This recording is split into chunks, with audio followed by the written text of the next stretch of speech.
Good morning all of you. सार्थक पहल बदलाव हमसे हैं में पुनः एक बार आप लोगों का स्वागत है।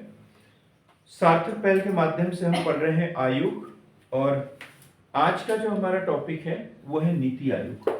क्या पढ़ेंगे हम? नीति आयोग। अब ये आयोग कैसे गठन में आया, क्या इसका इतिहास है, वो सब पढ़ेंगे, पूरा डिटेल में पढ़ेंगे। कल मैंने इकोनॉमिक्स की परिभाषा बताई, परसों के दिन इकोनॉमिक्स क्या है बताया था, और पहले तो यही बोलते थे इकोनॉमिक्स क्या है। जैसे एडम स्मिथ जो इकोनॉमिक्स के जनक है, फादर ऑफ इकोनॉमिक्स कहा जाता है, उन्होंने सीधा से बोला था इकोनॉमिक्स क्या है? धन का विज्ञान है। धन का विज्ञान वह शास्त्र है जिसमें धन का अध्ययन किया जाता है। और उनकी जो क्लासिकल इकोनॉमिस्ट जितने भी थे, उन्होंने सब ने यही बोला था कि इकोनॉमिक्स क्या है? धन का विज्ञान है। फिर न्यू क्लासिकल आए, जैसे मार्शल है, पिगू है, और इन्होंने बोला कि इकोनॉमिक्स क्या है? वेलफेयर है। वेलफेयर मतलब कल्याण, कल्याण का अर्थशास्त्र, मतलब लोगों का कल्याण करना, यही अर्थशास्त्र है कि जो भी प्राकृतिक संसाधन है इसका ऐसे उपयोग करो कि अधिक से अधिक लोगों को उसका लाभ मिल जाए, यही इकोनॉमिक्स है। फिर हमने रॉबिन्स की परिभाषा बताई थी। उसने रॉबिन्स ने क्या बोला? चुनाव की समस्या है। चुनाव की समस्या है। कैसे चुनाव की समस्या? वस्तुओं का चयन, वस्तुओं का चयन करना। आपका मेजर सब्जेक्ट है ना इकोनॉमिक्स। आपको जरा से भी समझ, मुझे उस दिन भी यही बात का गुस्सा आया था तुम्हारे ऊपर, आज भी वही गुस्सा आ रहा है। चाहे क्या चुनाव की समस्या, क्या बताया था मैंने कि हमारी जो आवश्यकताएं है वो अनंत है, ये बताया था। आवश्यकता क्या है हमारी? अनंत है, और साधन जो है वो हमारे बहुत ही सीमित है, अल्प है। साधन सीमित है मतलब आवश्यकताएं अनंत है, और उस आवश्यकताओं को पूरा करने के लिए हमारे पास में साधन सीमित है। जैसे मैं प्रोफेसर हूँ, 90,000 रुपये पेमेंट मिल रहा है, लेकिन फिर भी मैं जैसे चाहे वैसे जीवन जी सकता हूँ क्या? नहीं। 10 लाख की गाड़ी है, सोचता था 25 लाख की गाड़ी खरीदूंगा, 30 लाख की गाड़ी खरीदूंगा, नहीं खरीद पाए। यदि वही गाड़ी खरीद लेते तो खाते क्या? फिर दिक्कत है। यदि हम 10,000 रुपये के कपड़े ही पहनने लग जाए तो फिर परिवार का गुजारा कैसे होगा? तो कहीं ना कहीं तो समझौता कर लेना। तो यही तो है इकोनॉमिक्स। इकोनॉमिक्स क्या है? चुनाव की समस्या, क्योंकि हमारी आवश्यकताएं असीमित है और उसे पूरा करने वाले साधन सीमित है। अब सीमित होने के साथ साथ बहुउपयोगी है। एक ही साधन है और उस साधन से हम भिन्न भिन्न प्रकार की आवश्यकताओं को पूरा कर सकते हैं। जैसे शक्कर है, शक्कर से अब आप चाय भी बना सकते हो, खीर भी बना सकते हो, मिठाई भी बना सकते हो। अब ये डिपेंड करता है कि आपके यहाँ 3 चम्मच शक्कर है, अब उससे सबसे पहले क्या बनाओगे? ये चुनाव करना पड़ता है हमें, ये चुनाव करना है। यही चुनाव करने की समस्या इकोनॉमिक्स है। अब हमने एक छोटा सा उदाहरण दिया, लेकिन हम पूरे देश की बात कर रहे हैं। ये जो प्रॉब्लम है, जो एक व्यक्ति की है, वो हमारे पूरे समाज की है। जो पूरे समाज की है वो स्टेट के लिए है। अब गवर्नमेंट, क्या गवर्नमेंट नहीं चाहती कि सब लोगों को रोजगार दे दे? क्या गवर्नमेंट नहीं चाहती कि सबको हम 20-20 हजार रुपये महीना पेंशन दे दें? लेकिन पैसा आएगा कहाँ से? तो आएगा तब तो दे। अब नहीं है तो समस्या है, नहीं है तो समस्या है। तो वही प्रॉब्लम एक स्टेट की है, वही पूरे कंट्री की है, और पूरे वही वर्ल्ड की समस्या है। तो फिर एक स्टेट या कंट्री जो है इस समस्या का समाधान करने के लिए एक एजेंसी बनाती है, एक संस्थान बनाती है, और उसे कहते हैं नियोजन। उसे क्या कहते हैं? प्लानिंग। उसे क्या कहते हैं? प्लानिंग, नियोजन। पता है आपको नियोजन क्या है, प्लानिंग क्या है? प्लानिंग क्या है? पहले क्या होती? बाजार अर्थव्यवस्था थी। ये जो एडम स्मिथ का नाम लिया ना मैंने, इनके बड़े अच्छे अच्छे सिद्धांत हैं। एक सिद्धांत है उसका लेजस फेयर, लेजस फेयर, लेजस फेयर मतलब अहस्तक्षेप, अहस्तक्षेप। अर्थव्यवस्था जैसी चल रही है वैसी चलने दो, सरकार को किसी भी प्रकार का प्रतिबंध नहीं लगाना चाहिए। यह है लेजस फेयर। लेजस फेयर मतलब कोई उद्योगपति के वस्तुओं का उत्पादन कर रहा है तो उसको करने दो, जितना चाहे उतना करने दो, तब तक ही करेगा जब तक उसकी वस्तुएं बिकते रहेगी, जब तक उसको लाभ होते रहेगा। जिस दिन लाभ होना बंद हो जाएगा उस दिन वो उत्पादन बंद कर देगा। अब नियोजन में क्या होता है, सरकार प्रतिबंध लगा देती है, अब इस वस्तु का उत्पादन करोगे, इतना ही करोगे, ये करोगे। और पहले क्या थी, बाजार अर्थव्यवस्था या लेजस फेयर वाली और हस्तक्षेप। सरकार को उत्पादकों के बीच में किसी प्रकार का हस्तक्षेप नहीं करना चाहिए। यदि उनका लाभ कम होगा तो मजदूरी कम कर देंगे, वो मजदूरी कम करेंगे तो मजदूर भी उतना ही काम करेगा जितनी उसको मजदूरी मिलेगी, मजदूरी मिलेगी। और इस तरीके से जो अदृश्य हाथ है, इसे अदृश्य हाथ बोला था उन्होंने, एडम स्मिथ ने क्या बोला था, इनविजिबल हैंड्स, अदृश्य हाथ की मांग और पूर्ति की शक्तियां ये इस तरीके से एक दूसरे के ऊपर प्रभावी होती है कि अपने आप ही उसे बैलेंस कर देती है।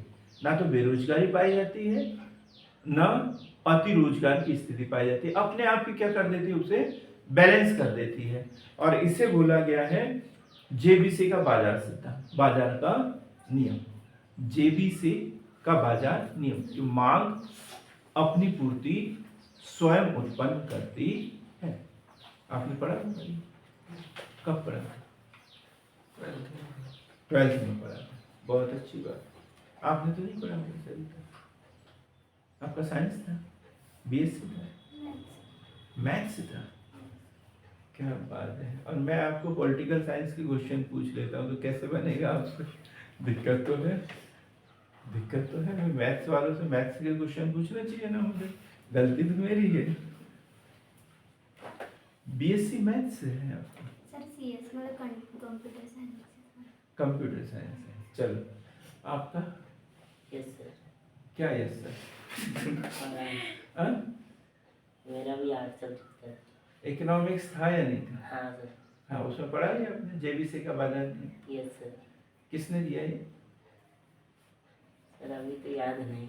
ये जेबीसी ने दिया है। हाँ सर। जेबीसी का बाजार नियम है तो जेबीसी ने ही दिया ना, एक अर्थशास्त्री है ये। हाँ सर। ये अर्थशास्त्री है और उन्होंने दिया है। थोड़े क्लासिकल अर्थशास्त्री है, परंपरा वाले अर्थशास्त्री है, एडम स्मिथ के कुल के अर्थशास्त्री है। और ये बाजार अर्थव्यवस्था की बात करते हैं कि जैसा चल रहा है वैसा चलने तो सरकार को किसी प्रकार का हस्तक्षेप करने की आवश्यकता नहीं है।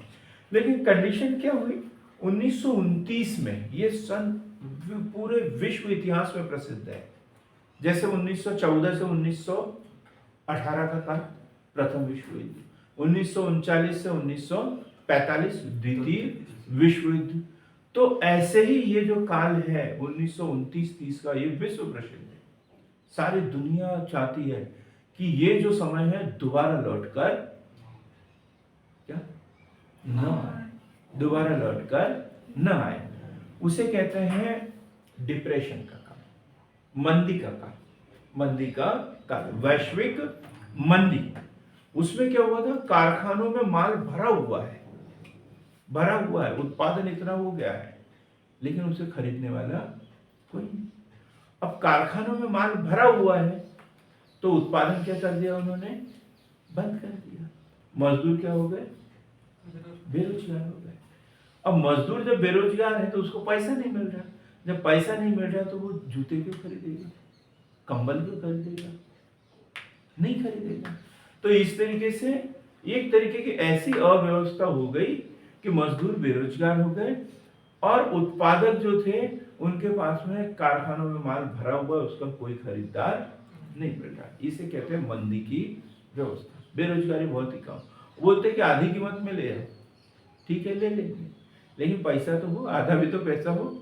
फिर पैसा कब मिलेगा, जब हम काम करेंगे। काम कब करेंगे, जब आप काम पे बुलाओगे। अब आप काम पे ही नहीं बुला रहे हैं तो हम कहाँ से खरीदेंगे, कहाँ से खरीदेंगे भाई। उत्पादक जो है मुश्किल से 0.5% है, और बाकी 99% क्या है? उपभोक्ता है। और उपभोक्ता तभी वस्तु खरीदेगा जब वो काम पे जाएगा, जब उन्हें मजदूरी मिलेगी। अब यहाँ ऐसी स्थिति बन गई और तब ये जो इनका बाजार का नियम है ये क्या हो गया?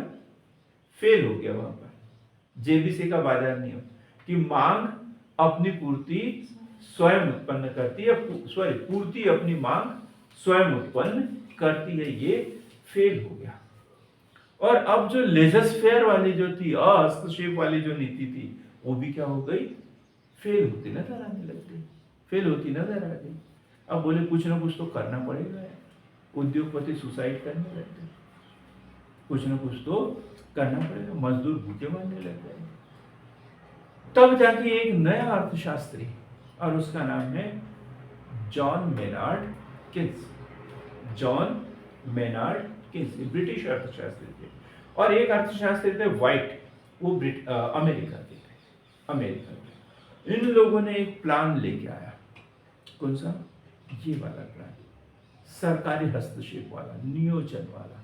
वही अब इनको हमें आर्थिक मदद करना चाहिए। इनका माल सरकार खरीदे, सरकार खरीद ले, सरकार खरीद लेगी, कारखाने क्या हो जाएंगे? खाली हो जाएंगे। जैसे सेल लगती है, सस्ते में बेच देते हैं, वैसे भाई सरकार इनको खरीद ले और मजदूरों में बांट दे, या जला दे, या नष्ट कर दे, जैसे भी हो नष्ट कर दे। ये भी एक उदाहरण दिया था, एक बार क्वेश्चन पूछ लिया था कि मंदी से निपटने के लिए सबसे अच्छा उपाय क्या है? वो जो सामान है वो पब्लिक को दे दिया जाए या जला दिया जाए? तो क्या है? जला दिया जाए, जला दिया जाए। दे दिया जाए क्यों नहीं?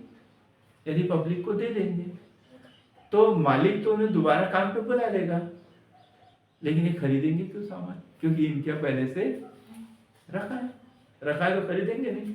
फिर पता चला फिर मंदी की स्थिति होगी, इसलिए क्या किया जाए? इसे नष्ट कर दिया जाए। नष्ट कर दिया जाए, जैसे ही नष्ट होगा मालिक क्या करेगा? कारखानों को शुरू करेगा, मजदूरों को बुलाएगा, मजदूरों को मजदूरी मिलेगी, तो इनको जरूरत भी है सामान की, वो सामान लाके खरीदते जाएंगे और फिर से एक रोटेशन शुरू हो जाएगा। तो ये उन्होंने बोला, और इसके लिए क्या करना चाहिए? अब सरकार को हस्तक्षेप करना चाहिए। और सरकार हस्तक्षेप करेगी किस माध्यम से? प्लानिंग के माध्यम से, नियोजन के माध्यम से। सरकार प्लानिंग में यह तय करती है कि एक निश्चित समयावधि में उसके क्या उद्देश्य हैं, क्या लक्ष्य है, संसाधन क्या है, और उन संसाधनों का वो कैसा उपयोग करे कि अधिक से अधिक कल्याण हो सके। ये प्लानिंग है। प्लानिंग के लिए निर्धारित समयावधि होती है, निर्धारित एवं सुस्पष्ट लक्ष्य होते हैं कि इतने समय में हमें क्या करना है। वो सबसे पीछे बैठ गए ना, और वो गुनाह है सबसे पीछे बैठे, उनको बोलो बराबर में बैठे। बात क्लियर हो गई ना? नियोजन, और ये नियोजन की शुरुआत हुई है सबसे पहले किस देश में हुई थी? रूस में। वहां मंदी के आसार पहले से दिखने लग गए थे, और वहां रूस क्रांति हुई थी 1905 ही। तो उनको पता था 1905 में खूनी रविवार वाली, फिर 1917 वाली क्रांति हुई वहां पे। तो वहां पर ये साम्राज्यवाद के विरुद्ध जो है वो काम चल रहा था, साम्राज्यवाद के विरुद्ध काम चल रहा था। पब्लिक उसे स्वीकार ही नहीं कर रही थी, पब्लिक उसे स्वीकार ही नहीं कर रही थी। जैसे भगत सिंह जी की कल कहानी बताई थी ना मैंने, उन्होंने भी यही बात बोली थी ना, क्या? इनकलाब जिंदाबाद, साम्राज्यवाद मुर्दाबाद। जब उनको शाम के 7-8 बजे फांसी दी गई थी, तब वो एक बुक पढ़ रहे थे, एक बुक पढ़ रहे थे। अभी जब मैं यहाँ बैठा था ना, आप लोगों को लग रहा होगा कि मैं फेसबुक देख रहा हूँ, नहीं, मैं वही देख रहा था, सुन रहा था। तो उस समय उनको एक बुक दी गई थी, वो लेनिन की थी, लेनिन की बुक वो पढ़ रहे थे, और शायद 117 नंबर का पेज था, उसमें कुछ लिखा हुआ था, मुझे अच्छे से याद नहीं, किसी ने संदेश भी दिया था, संदेश दिया था उनको, लेकिन वो 116 पेज नंबर पे पहुंचे थे जब पढ़ रहे थे, और उनको संदेश मिला कि चलो तुम्हारा वक्त खत्म हो गया, अब तुम्हें फांसी दी जाएगी करके, शाम को 7 बजे। जबकि सबको कब देते हैं? सुबह देते हैं, इनको कब दी गई थी? शाम को 7 बजे दी गई थी। तो उसमें क्या लिखा था? 317 217 कोई पेज नंबर था, उस पर लिखा था माफी मांग ले भगत बच जाएगा। क्या लिखा था उस पर? माफी मांग ले भगत बच जाएगा। लेकिन उन्होंने नहीं पढ़ा। मैटर ये है कि वो किसकी किताब पढ़ रहे थे? लेनिन की। तो ये लेनिन जो है ये रूसी क्रांति के जनक माने जाते हैं और ये साम्राज्यवाद के विरोधी थे और ये बोलते थे कि समाज का अधिकार, पूरे समाज का अधिकार होना चाहिए, संसाधनों का उपयोग जो है व्यवस्थित तरीके से होना चाहिए। तो सर्वप्रथम जो लेनिन की क्रांति की वजह से जो नियोजन प्रारंभ किया था 1928 में, 1928 में, कहां पर? रूस में। और वही रूसी मॉडल फिर स्वतंत्र होने के बाद भारत में भी अपनाया गया, भारत में भी अपनाया गया। विश्व स्तर पर ये शुरुआत कब हुई? वैश्विक मंदी के बाद, 1929-30 के बाद। अब सभी देशों को ऐसे लगने लग गया कि जो पूंजीवादी मॉडल है ये क्या हो रहा है? फेल हो रहा है। जो लेजर फेयर वाली नीति है वो फेल हो गई है और अब सरकार को हस्तक्षेप करना ही चाहिए और नियोजन की शुरुआत हुई। अब हम भारत में नियोजन पढ़ते हैं। भारत में नियोजन, पहले नियोजन की परिभाषा लिखेंगे। भारत में नियोजन, प्लानिंग क्या है पहले वो लिखेंगे जो लिखा है मैंने। आर्थिक नियोजन एक प्रोसेस है। आर्थिक नियोजन एक प्रोसेस है जिसमें निश्चित समयावधि में सुनिश्चित एवं पूर्व निर्धारित लक्ष्यों को प्राप्त करने के लिए, सुनिश्चित एवं पूर्व निर्धारित लक्ष्यों को प्राप्त करने के लिए प्राकृतिक एवं आर्थिक संसाधनों का, प्राकृतिक एवं आर्थिक संसाधनों का विवेकपूर्ण ढंग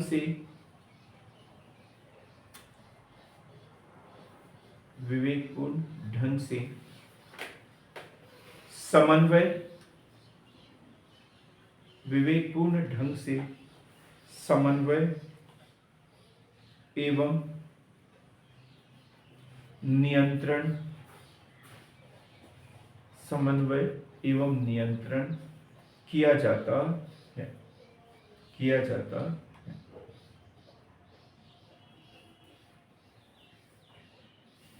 है?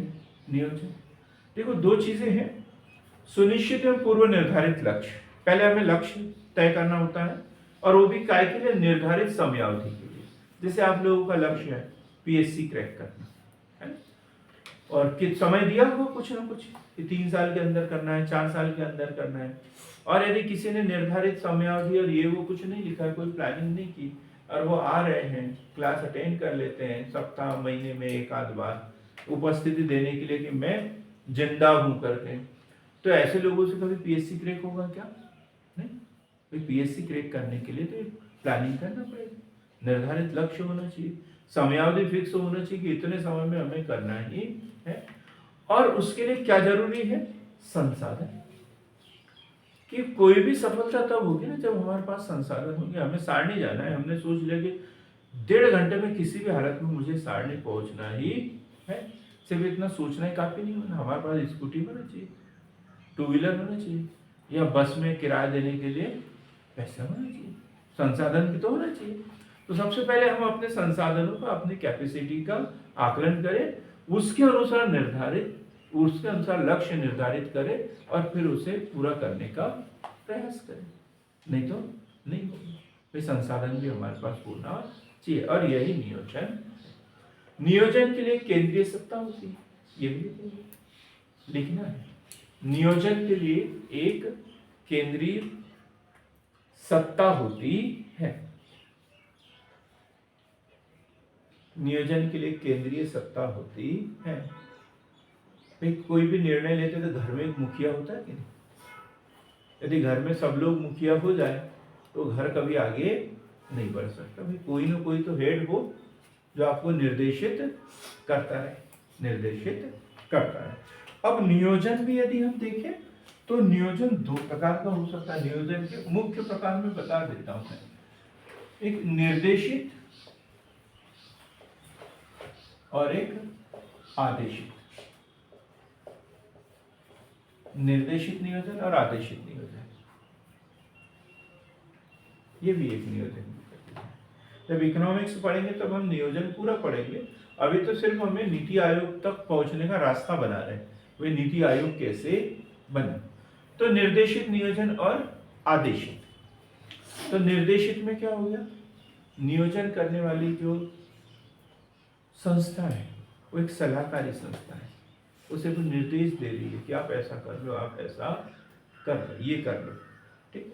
और आदेशित में क्या है, हमने कर लिया है, जो निर्देश दिया है आपको उतना ही करना है। जैसे साम्यवाद, उसमें आदेशित नियोजन है कि हम स्पष्ट जो हमने बोला वही करना है। तो ये क्या हो गया, आदेशित। जैसे आप लोगों का जो 24 घंटे का समय, 2 घंटे का आदेशित है, जैसा मैं बोल रहा हूँ वैसे ही करना है, उतना ही करना है। और बाकी समय क्या है आप लोगों के लिए, निर्देशित। फिर आप अपने हिसाब से पढ़ो, 10 यूनिट है, 10 यूनिट को हर दिन पढ़ो, जो अपनी सुविधा अनुसार समय निकाल सकते हो वो निकाल लो, लेकिन पढ़ना सभी यूनिट को है। यदि पीएससी का प्री क्रैक करना है तो हर 10 यूनिट को हर दिन पढ़ना है। ये निर्देश देता हूँ मैं आप लोगों को, लेकिन इसके लिए कोई आप अपनी सुविधा के अनुसार अपना समय बदल सकते हो। तो इसमें क्या है, निर्देशित में केंद्रीय नियोजन सत्ता जो है वो सिर्फ और सिर्फ सलाहकारी संस्था है, वो सलाह दे रही है, ठीक। और आदेशित में क्या है, वो शक्तिशाली संस्था है, नहीं किया तो दंड भी मिल सकता है। बात क्लियर होगी। अब हम देखेंगे भारत के लिए नियोजन, भारत में नियोजन। तो भारत में जो नियोजन हुआ है उसके लिए 2 प्रकार के प्रयास हुए हैं। एक हुआ है स्वतंत्रता से पूर्व, और फिर हम बोलेंगे बाद, स्वतंत्रता के बाद। स्वतंत्रता के पूर्व भी प्रयास हुए थे और कुछ प्रयास स्वतंत्रता के बाद में हुए हैं। जैसे स्वतंत्रता के पूर्व में हम देखते हैं तो सबसे पहला 1934, कोई बता दे क्या चीज है ये 1934? 1934 में क्या, हाँ, M Visvesvaraya planned economy for India, एक बुक लिखी थी उन्होंने, और उन्होंने 10 वर्षीय एक नियोजन करने की बात की थी, और बुक का नाम था planned economy for India, M Visvesvaraya. ये अक्सर पूछा जाता है, एम विश्वेश्वरैया, मोक्ष गुंडम विश्वेश्वरैया। गुंडे नहीं बोला मैंने, गुंडम नाम था इनका। और कौन थे ये पेशे से? हाँ जी, हाँ, इंजीनियर थे। सही, मुझे लगा सरिता बताएगी मैथ्स वाले। इंजीनियर कौन थे?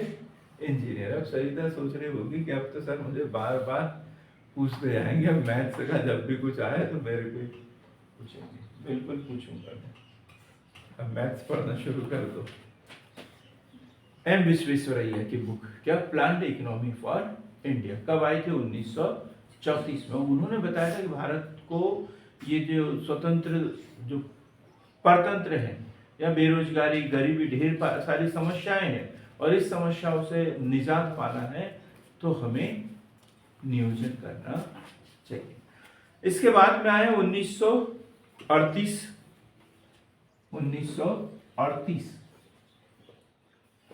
राष्ट्रीय नियोजन समिति। कौन है?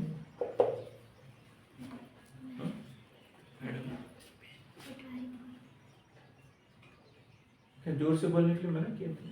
कौन है? पटवारी। अच्छा। क्या है 1938 राष्ट्रीय नियोजन समिति। राष्ट्रीय नियोजन समिति कब आई? 1938 में। कौन थे इसके प्रमुख? राष्ट्रीय नियोजन समिति 1938। आइए, राष्ट्रीय नियोजन समिति क्या बताएंगे राष्ट्रीय नियोजन समिति के विषय में? 1938 में। लेकिन कौन थे इसके अध्यक्ष? कौन थे? राष्ट्रीय नियोजन समिति। 2 बार हम राष्ट्रीय नियोजन समिति पढ़ेंगे, है ना, स्वतंत्रता के पूर्व भी और स्वतंत्रता के बाद भी। स्वतंत्रता के पूर्व भी पंडित जवाहरलाल नेहरू उसके अध्यक्ष रहेंगे और स्वतंत्रता के बाद भी राष्ट्रीय नियोजन समिति बनेगी, उसके अध्यक्ष पंडित जवाहरलाल नेहरू। राष्ट्रीय नियोजन समिति 1938 और अध्यक्ष कौन? पंडित जवाहरलाल नेहरू 1938। इसके बाद में हम पढ़ते हैं 1944 1944। बंबई के जो उद्योगपति थे, 8 उद्योगपति थे और उन्होंने एक योजना बनाई थी जिसे कहते हैं Bombay plan. Bombay plan, Bombay plan, Bombay plan कब आया था? 1944 में। कितने वर्षीय योजना थी ये? 15 वर्षीय योजना। 15 वर्षीय योजना,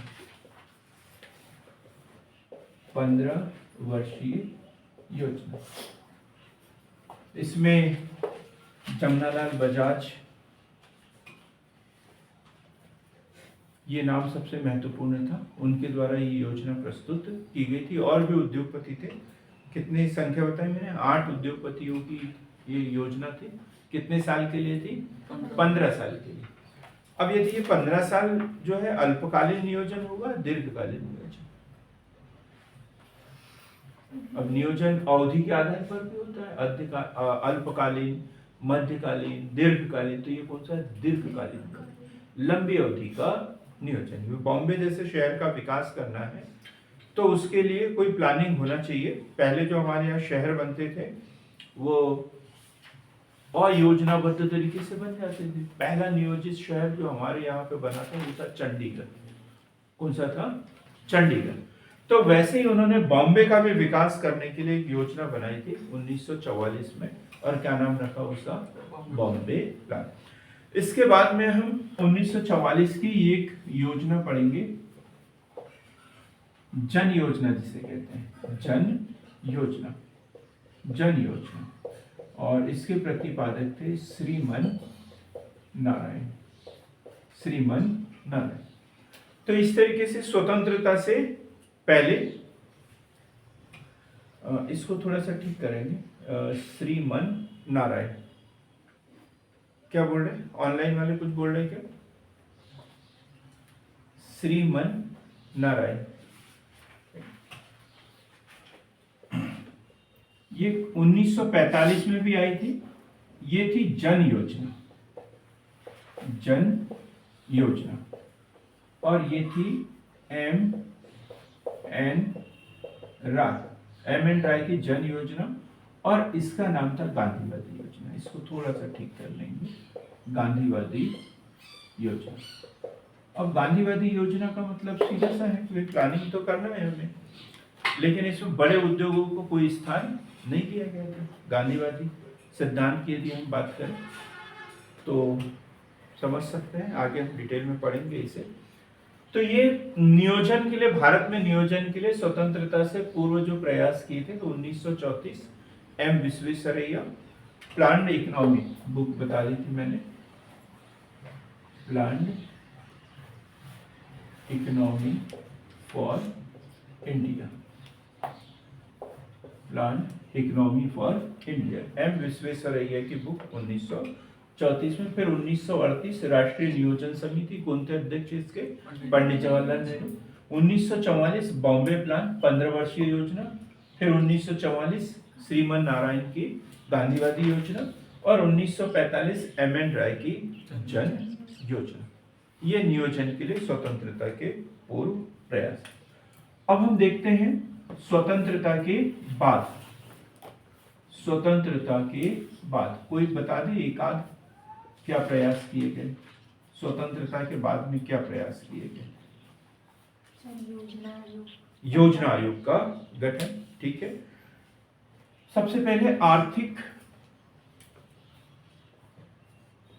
कार्यक्रम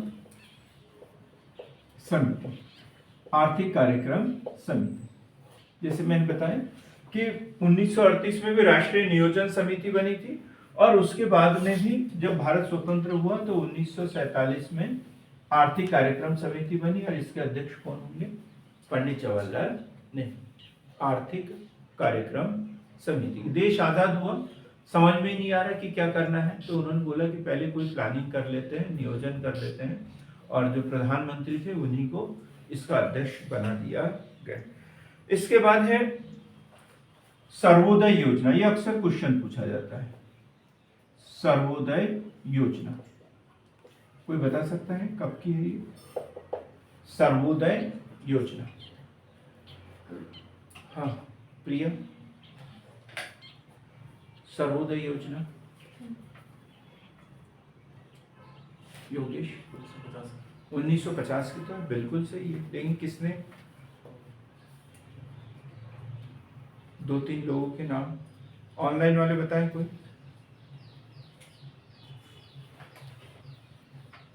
नहीं, लोकनायक जयप्रकाश नारायण। जयप्रकाश नारायण लिखेंगे, जयप्रकाश नारायण।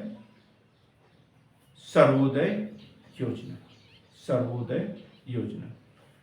इसमें प्री में क्वेश्चन कैसे बनता है, ये इसमें से 3 दिया रहेगा, इसमें से 1 दिया रहेगा, कौन सी स्वतंत्रता के पहले की नहीं है या कौन सी स्वतंत्रता के बाद में आई वाली योजना है, ऐसा दिया रहता है, कंफ्यूज करते रहते हैं। तो इसलिए हमने चार्ट बना दिया, स्वतंत्रता के पहले और स्वतंत्रता के बाद।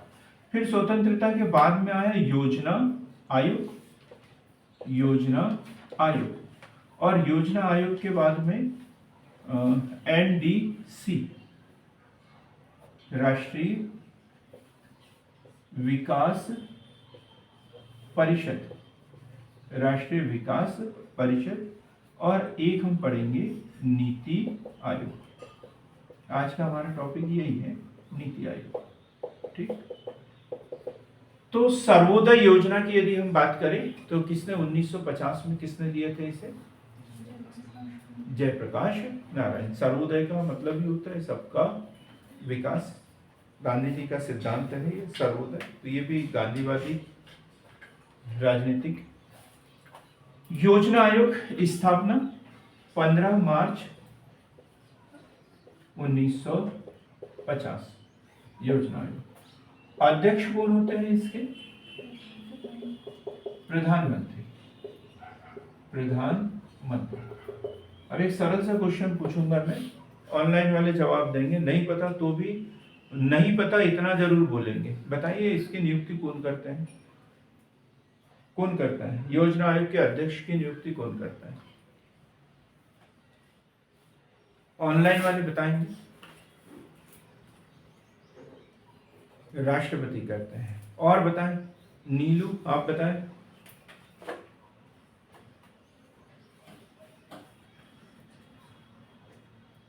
अरे प्रधानमंत्री तो अध्यक्ष ही होते हैं। मन लगता है आप कहीं कुछ बड़े बड़े की दुकान पे हो या पांडेले पे हो, गुटखा लेते लेते भूल गए कि सर ने अभी क्या बताया है ना। जब मैं बोल रहा हूँ कि इसके जो अध्यक्ष होते हैं वो प्रधानमंत्री होते हैं, उनकी नियुक्ति कौन करता है ये पूछ रहा हूँ मैं। दूसरे बताएं, रीचा मैडम आप बताएं।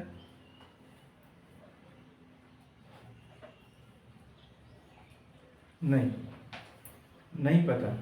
चलो, मैंने पहले ही बोला था कि इतना बोलना ही है, बाकी सबको बोलना चाहिए था। आप लोगों में से कोई बताएगा? पदेन होते हैं, बिल्कुल सही, ताली बनना चाहिए इनके लिए। भाई ये क्या है? एक्स ऑफिस पदेन होते हैं, इनकी नियुक्ति नहीं होती। जो भी प्रधानमंत्री होगा वो अपने आप योजना आयोग के अध्यक्ष होंगे। जो पदेन होते हैं उनकी नियुक्ति नहीं की जाती, उनकी नियुक्ति नहीं की जाती। जैसे वो उपराष्ट्रपति, उपराष्ट्रपति जो होते हैं उनकी नियुक्ति की जाती है कि उपराष्ट्रपति है, लेकिन राज्यसभा के सभापति होंगे, इसके लिए नियुक्ति करेंगे क्या? नहीं।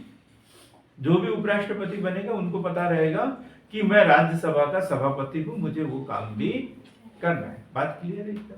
ठीक। तो ये 100 ऑफिसर होते हैं, पदेन होते हैं, इसकी नियुक्ति नहीं होगी। जो भी प्रधानमंत्री होगा योजना आयोग का अध्यक्ष होगा। बात क्लियर होगी। फिर नियुक्ति की जाती है उपाध्यक्ष की। नियुक्ति किसकी की जाती है? उपाध्यक्ष की। और वो की जाती है मंत्रिपरिषद की सलाह पर प्रधानमंत्री के द्वारा, क्योंकि ये कोई संवैधानिक निकाय नहीं है। यदि यही क्वेश्चन पूछ लेता मैं कि योजना आयोग का प्रावधान संविधान के किस भाग में, किस आर्टिकल में, तो फिर दिनेश कुमार कुछ नहीं बोलते। क्यों दिनेश? नहीं बोलते आप? नहीं बोलते ना? क्यों नहीं बोलते? सर यार पता नहीं है। पता नहीं है, वो है ही नहीं, संविधान के किसी आर्टिकल में है ही नहीं। क्योंकि कल हमने पढ़ा था ना, आयोग की प्रकृति कितने प्रकार की होती है? 3 प्रकार की, संवैधानिक, सांविधिक और सलाहकारी। तो ये सलाहकारी निकाय है, इसका संविधान के किसी भी आर्टिकल में कोई उल्लेख नहीं है। एक सरकार के एक प्रस्ताव द्वारा इसकी स्थापना हुई है। सरकार ने एक प्रस्ताव लिया और बोल दिया कि एक स्थापना कर लेते हैं, ताकि सरकार के लिए कोई प्लानिंग ये करते नहीं, बस सीधा सा है। तो योजना आयोग की स्थापना 15 मार्च 1950। अध्यक्ष कौन होते हैं? प्रधानमंत्री। तो प्रथम अध्यक्ष कौन थे योजना आयोग के? सरिता आप बताएं। बड़ा कठिन क्वेश्चन है, आप बताएं जरा। ये नई बालिका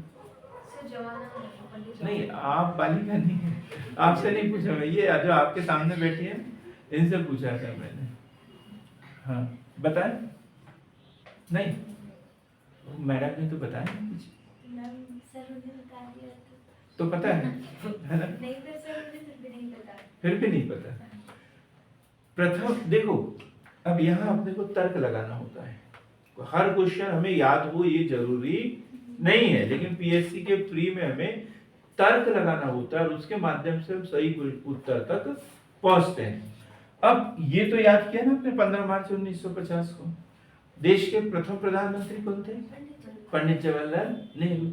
जो भी प्रधानमंत्री होंगे वो योजना आयोग के अध्यक्ष होंगे। तो फिर योजना आयोग के प्रथम योजना आयोग के अध्यक्ष कौन होंगे? पंडित जवाहरलाल नेहरू। नियुक्ति होती है किसकी? उपाध्यक्ष की। तो उपाध्यक्ष के रूप में नियुक्त किया गया था श्री गुलजारी लाल नंदा।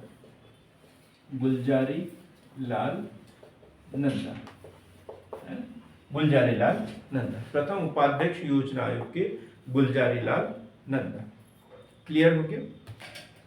फिर अब प्रश्न ये उठा कि योजना आयोग ने योजना बना दी, योजना आयोग ने योजना बना दी, क्या जैसी योजना बना दी वैसे ही लागू कर दे? ये विचार विमर्श चलते रहा, विचार विमर्श भी क्या वैसे ही लागू कर दे। तो योजना बनाना शुरू हो गया। पहली योजना 1951 से 1956 आनंद फानंद में आ भी गई, सब कुछ चल रहा है काम। फिर जब भी कोई अच्छा काम होता है तो आलोचक तो होते ही है, और आलोचक होना बहुत जरूरी है। आलोचक होने से इंसान के अंदर सुधार हो जाता है। वो फ्री में काम करते हैं, जो आलोचना करने वाले लोग होते हैं ना, वो फ्री में काम करते हैं।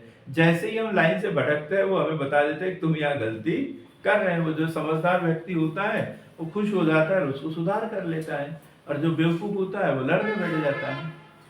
तो फिर लड़ने वाला तो कभी सफल नहीं हो सकता। किसी ने कुछ अपनी गलती बताई तो हमारा काम क्या है? सुधार, उसमें सुधार करना। तो सरकार ने भी क्या किया? सुधार किया। 6 अगस्त 1952, 6 अगस्त 1952 में, और क्या बना दिया? राष्ट्रीय विकास परिषद, NDC, राष्ट्रीय विकास परिषद। और इसमें से जो अध्यक्ष होगा जो योजना आयोग के अध्यक्ष होंगे वही राष्ट्रीय विकास परिषद के भी अध्यक्ष होंगे, जो योजना आयोग के सचिव होंगे वही राष्ट्रीय विकास परिषद के भी सचिव होंगे। ये क्लियर कर दिया उसमें। और इसका काम है जो योजना आयोग ने योजना बनाई है उसे स्वीकृति प्रदान करना, अंतिम स्वीकृति प्रदान करना कि नहीं ये योजना ठीक है, जो काटछाट करना था कर दिया और अब इस योजना को लागू कर सकते हैं। ये क्वेश्चन पूछा जाएगा कि राष्ट्रीय विकास परिषद को स्वीकृति कौन प्रदान करता था, कौन योजना को अंतिम रूप से स्वीकृति कौन प्रदान करता है, राष्ट्रीय विकास परिषद। योजना बनाना किसका काम, योजना आयोग का, और उसे स्वीकृति देना एनडीसी राष्ट्रीय विकास परिषद। राष्ट्रीय विकास परिषद का अध्यक्ष कौन, प्रधानमंत्री। प्रथम अध्यक्ष कौन, पंडित जवाहरलाल नेहरू। सचिव कौन होता है, तो जो योजना आयोग के सचिव होंगे। बस यही इसका उत्तर है। ठीक, अब सरकार बनी रही और बीच में परिवर्तन भी हुआ, सरकार परिवर्तन हो जाता है, हर 5 साल में चुनाव होते हैं। और हमारे यहाँ तो पार्टी अलग, ढेर सारी पार्टियां हैं, बहुदलीय देश है और सब लोग अपने अपने किस्मत आजमाते हैं पार्टी में। लेकिन हमारे यहाँ 2 पार्टियों की सरकार बनी है, एक कांग्रेस, भारतीय राष्ट्रीय कांग्रेस, और दूसरा भारतीय जनता पार्टी। भारतीय जनता पार्टी ने एक संगठन बनाया एनडीए, और कांग्रेस पार्टी की का एक संगठन है यूपीए। अब इंडिया बनाया उन्होंने, पहले यूपीए हुआ करता था। और कमोबेश जो है इन 2 पार्टियों की सरकारें बनती है। 2014 में एक व्यापक स्तर पर सत्ता परिवर्तन, व्यापक स्तर पर कैसे, पूर्ण बहुमत के साथ में। और उन्होंने क्या किया, ये जो 50-60 साल पुराना जो संस्थान था योजना आयोग, अब इसके लिए कोई संवैधानिक प्रावधान तो था नहीं, संविधान में कोई स्थान दिया नहीं, इसके लिए कोई विधि बनाई नहीं, तो इसको जिसका कोई रिकॉर्ड ना हो, कुछ ना हो, जिसके पीछे कोई बल ना हो, उसे मिटाना बड़ा आसान है। तो सरकार ने जो है, नई सरकार जो गठित हुई, उन्होंने सीधी घोषणा कर दी कि ये योजना आयोग को समाप्त किया जाएगा और उसके स्थान पर एक नया संस्थान लाया जाएगा, उसका नाम होगा NITI Aayog, national institute of transforming India. तो ये नीति आयोग आया कब, 1 जनवरी 2015, 1 जनवरी 2015 नीति आयोग का गठन, 1 जनवरी 2015। और इसी को पढ़ना है यहाँ। चलो, नीति आयोग क्या काम करता है, क्या प्लानिंग होती है, कितने वर्ष की योजना बनाता है, ये सारी डिटेल हमें पढ़ना है। जो योजना आयोग जो योजना बनाता था वो कितने वर्ष की बनाता था, 5 वर्षीय योजना बनाता था। योजना आयोग 5 वर्षीय योजना। कितनी 5 वर्षीय योजना पूरी हुई अभी तक, पहली पूरी हो गई थी 1951 से 1956 तक, मुख्य प्राथमिकता काय को दी गई थी इसमें, कृषि को। दूसरी योजना, अर्जुन बोलो, 1956 से 1961, और मुख्य प्राथमिकता काय के लिए दी गई थी इसमें, उद्योगों को।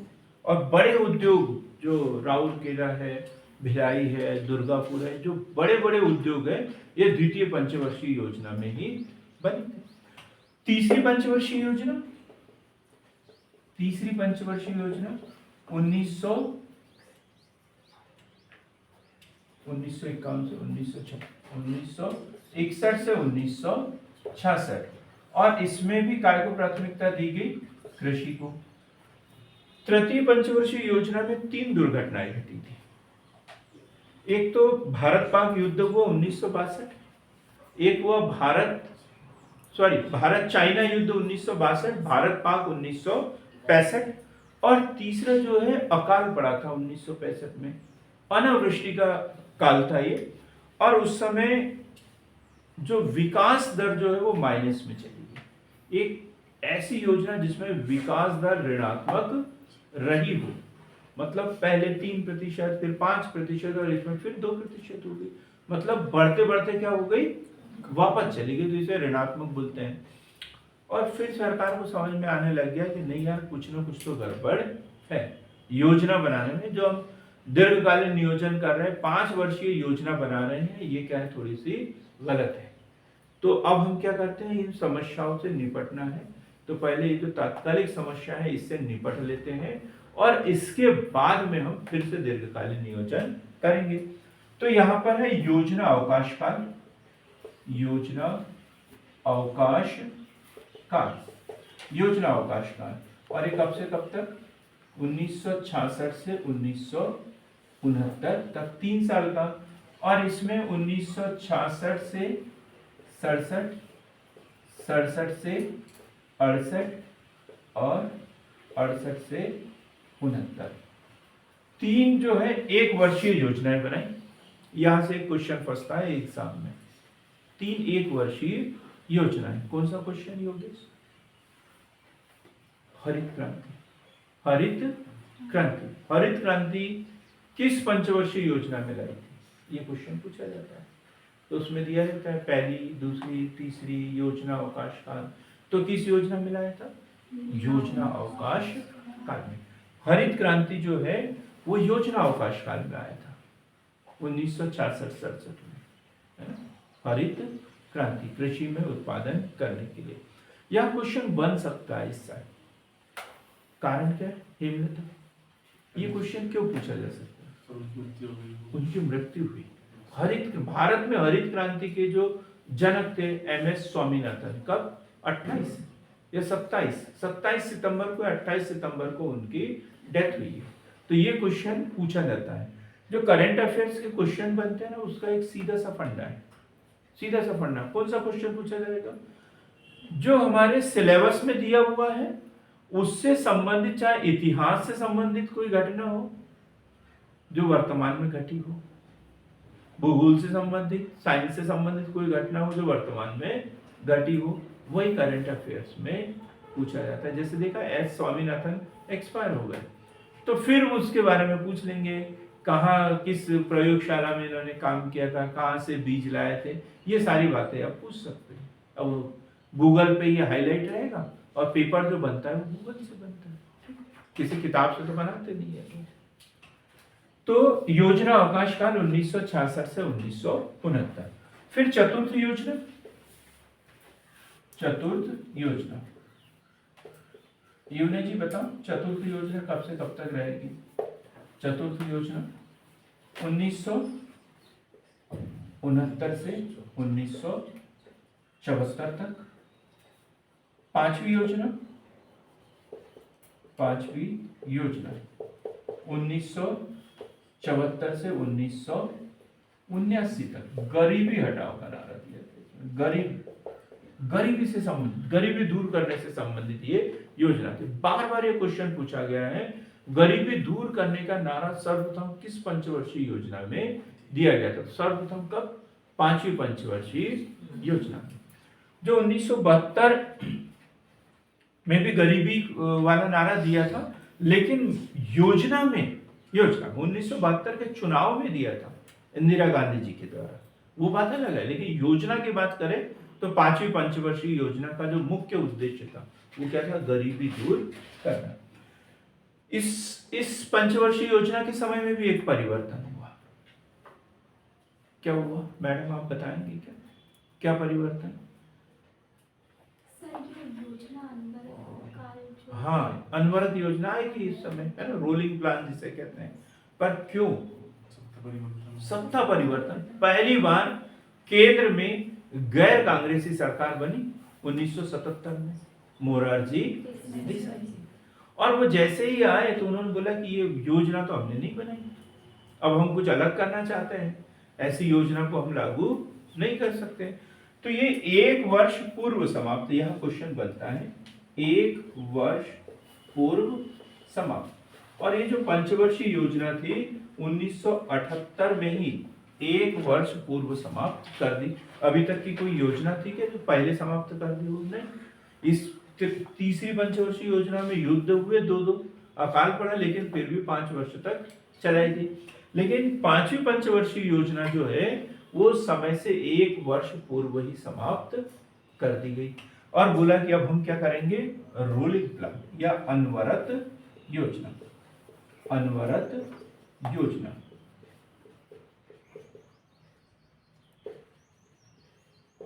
Rolling plan.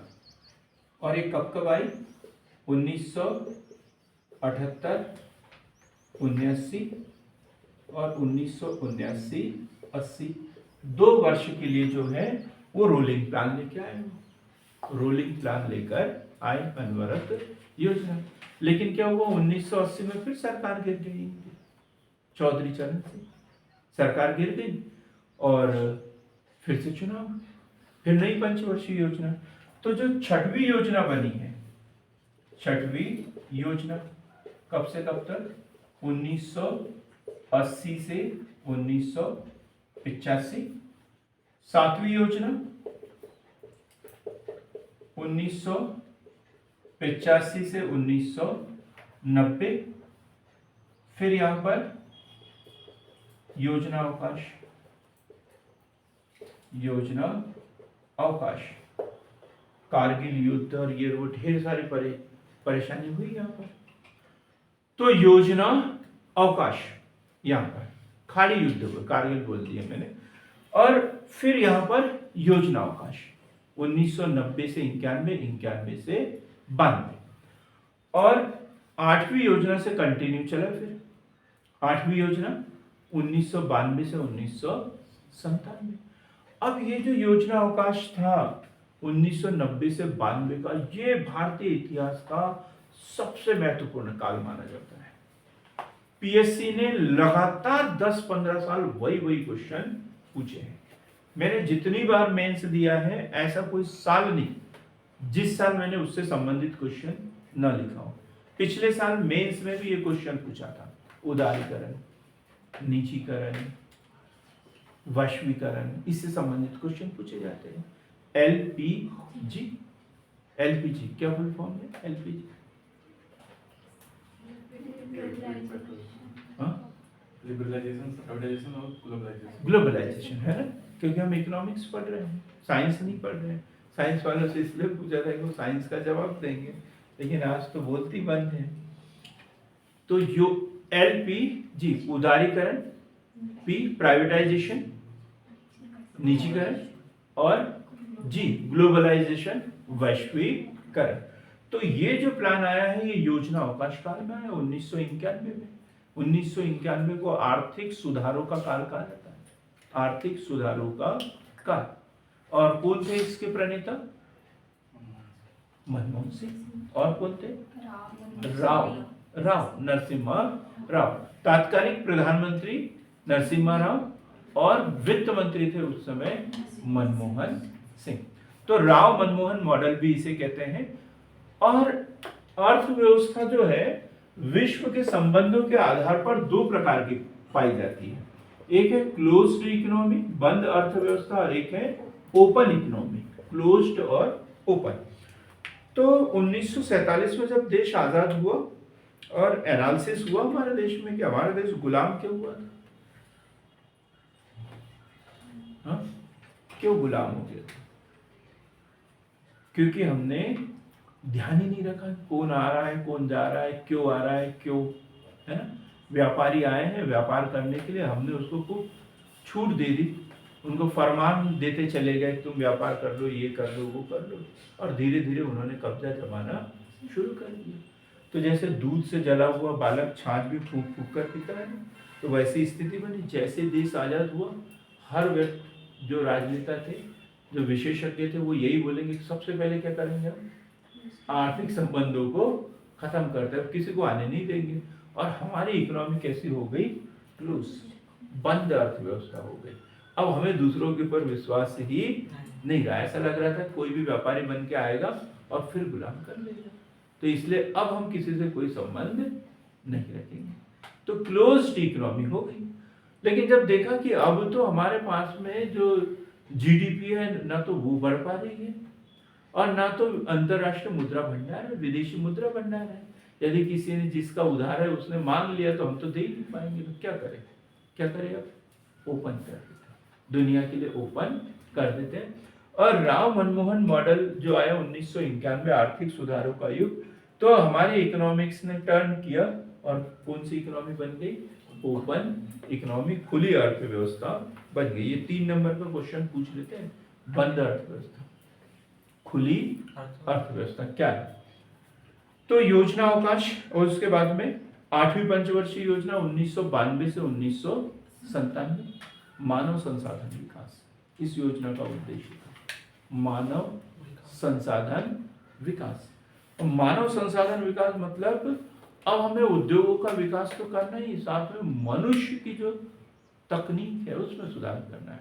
जो व्यक्ति है, जो मजदूर है, वो कैसा हो? कुशल हो। तो 8वीं पंचवर्षीय योजना 92 से 97, 9वीं पंचवर्षीय योजना 1997 से 2002, 10वीं पंचवर्षीय योजना 2002 से 2007, और 11वीं पंचवर्षीय योजना 2007 से 2012, और 12वीं पंचवर्षीय योजना 2012 से 2017। लेकिन क्या किया? नीति आयोग का गठन 1 जनवरी 2015, और 12वीं पंचवर्षीय योजना के बाद में फिर कोई ऐसी पंचवर्षीय योजना नहीं बनाई, योजना आयोग ही खत्म हो गया। अब हम पढ़ेंगे नीति आयोग के बारे में। जो नीति आयोग बना, कब बना था नीति आयोग? 1 जनवरी 2015, नीति आयोग। जब भी ऐसा कुछ बड़ा परिवर्तन होता है तो 2-4 साल उससे संबंधित क्वेश्चन बनते हैं। जो मैडम बैठी है ना, उन्होंने और हमने साथ में दिया था 2014 का पीएससी। तो पहले सब्जेक्ट वाइज होता था, 2 जनरल सामान्य अध्ययन के पेपर होते थे मेंस के लिए। उसमें सेकंड पेपर में कंटिन्यू क्वेश्चन पूछे गए। एक नाम दिया था सिंधु श्री खुल्लर, दिया था, याद है आपको? और दूसरा नाम दिया था अरविंद पनगड़िया। एक के नीचे एक 2 क्वेश्चन, 6 नंबर के, है? पता नहीं, मुझे याद भी नहीं 3 नंबर का था या कितने नंबर का था, या 2 नंबर का था, लेकिन क्वेश्चन कंटिन्यू बने हुए थे।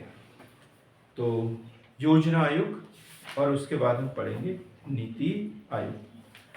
National institution for transforming India, NITI Aayog, NITI,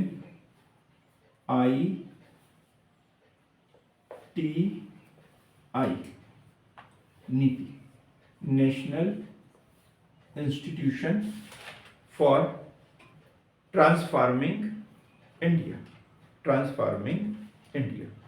गठन कब बताया मैंने? गठन 1 जनवरी 2015। कैसा आयोग है ये? गैर संवैधानिक, गैर संवैधानिक, गैर सांविधिक, सलाहकारी, सलाहकारी निकाय। मतलब ये संवैधानिक भी नहीं है, सांविधिक भी नहीं है, कैसा है ये? सलाहकारी निकाय है, सलाहकारी निकाय है। कहां पर है इसका मुख्यालय?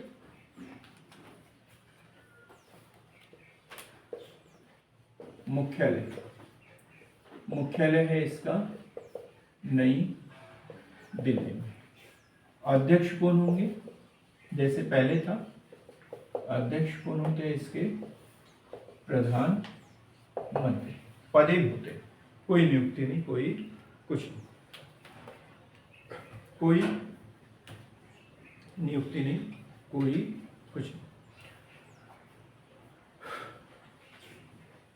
अब संविधान में कोई उल्लेख है नहीं, तो हम संविधान के कोई आर्टिकल पढ़ेंगे। जैसे हमने संघ लोक सेवा आयोग पढ़ा, तो फिर पढ़ा 315 से 323 तक, 315 में क्या दिया है, 16 में क्या दिया है, 17 में क्या दिया है। यहाँ ओपन है हमारे लिए, जैसा चाहे वैसा पढ़ सकते हैं। तो सबसे पहले हम पढ़ते हैं संरचना। संरचना मतलब इसमें कौन कौन अधिकारी होते हैं क्या है। तो सबसे पहले क्या है, अध्यक्ष। सबसे पहले कौन होंगे इसके, एक अध्यक्ष होंगे। और अध्यक्ष की जब बात आती है तो कौन होते हैं इसके अध्यक्ष, प्रधानमंत्री। प्रधानमंत्री। प्रथम अध्यक्ष कौन थे इसके, विजय आप बताएं।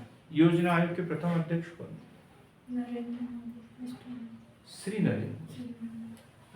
नरेंद्र मोदी जी। पहले भी वही और वर्तमान भी वही, जो पहले है वही अभी तक बने हुए हैं। तो प्रधानमंत्री इसके अध्यक्ष होंगे पदे। उसके बाद है उपाध्यक्ष।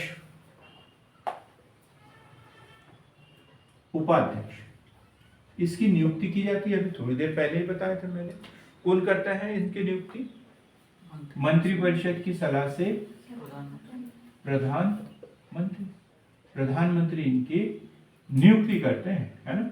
ऐसे नहीं कि उपाध्यक्ष यही होते, प्रधानमंत्री होते, प्रधानमंत्री द्वारा नियुक्त। और पहले उपाध्यक्ष कौन थे, अरविंद पनगड़िया, यही थे पहले उपाध्यक्ष। कौन थे, जल्दी बताएं, अरविंद पनगड़िया। दूसरे, ये क्वेश्चन भी पूछा गया एग्जाम में, राजीव कुमार। राजीव कुमार। और अभी कौन है, सुमन के बेरी। अभी कौन है, सुमन के बेरी। पहले कौन बताया, अरविंद पनगड़िया। दूसरे नंबर पे कौन, राजीव कुमार। और तीसरे नंबर पे सुमन के बेरी। सुमन के बेरी। अब इसके बाद में होता है सीईओ। सीईओ मुख्य कार्यकारी अधिकारी। मुख्य कार्यकारी अधिकारी सीईओ होते हैं। भारत शासन में सचिव के समान, सचिव का दर्जा प्राप्त होते हैं, सचिव के समकक्ष। और इनकी भी नियुक्ति कौन करेंगे, नियुक्ति प्रधानमंत्री। ये क्वेश्चन बने तो सब लोग गलत तो करेंगे, राष्ट्रपति तो लिखा ही है, क्योंकि कार्यकारी शक्तियां किसके पास है, राष्ट्रपति महोदय जी के पास में नियुक्ति संबंधी। लेकिन योजना आयोग के उपाध्यक्ष और सीईओ की नियुक्ति कौन करते हैं, प्रधानमंत्री करते हैं। अब इनका भी यदि पहले कौन थे, सिंधु श्री खुल्लर लिखेंगे आप पहले नंबर पे, सिंधु श्री खुल्लर। दूसरे नंबर पे अमिताभ कांत। अमिताभ कांत। तीसरे नंबर पे प्रिया परमेश्वरन अय्यर। बहुत ही बढ़िया, परमेश्वरन अय्यर। और पांचवें नंबर पे BVR सुब्रमण्यम। BVR सुब्रमण्यम। सुब्रमण्यम।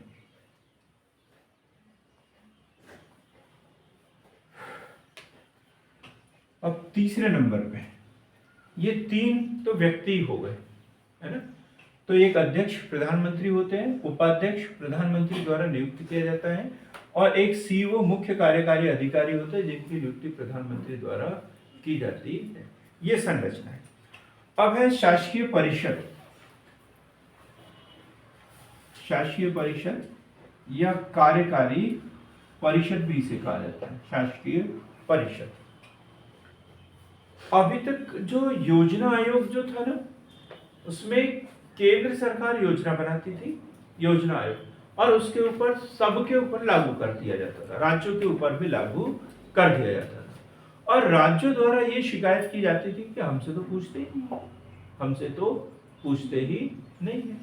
और नीति आयोग में इस बात का विशेष ध्यान रखा है जो योजना आयोग का जो क्रम था ऊपर से नीचे की ओर था, और इसमें योजना का क्रम क्या है, नीचे से ऊपर की ओर। कि पहले पंचायत स्तर पर कोई योजना बना दे, वो यदि सफल हो जाती है पायलट प्रोजेक्ट के रूप में तो उसे जिले में लागू करे, जिले में यदि सही हो जाते हैं तो स्टेट में लागू करे, और स्टेट में यदि वो एकदम सफल है तो उसे केंद्र में लागू कर दिया। ये प्लानिंग थी।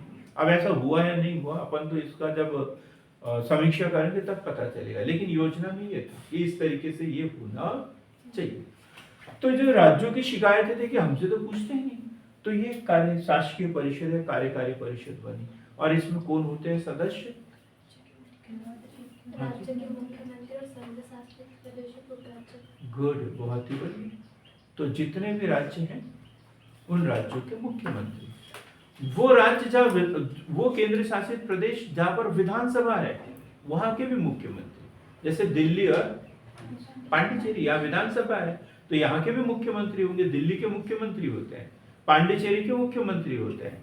लेकिन जैसे चंडीगढ़ जहाँ विधानसभा नहीं है तो ये केंद्र के द्वारा शासित होता है, तो केंद्र का पदाधिकारी कौन होता है वहां पे, उपराज्यपाल, तो वहां के उपराज्यपाल। जहाँ विधानसभा नहीं है वहां के उपराज्यपाल इसके सदस्य होते हैं। क्लियर हो गया। शासित परिषद भी बोलते हैं, शासकीय परिषद भी इसे बोला जाता है। तो सभी राज्यों के मुख्यमंत्री, विधानसभा वाले केंद्र शासित प्रदेशों के मुख्यमंत्री।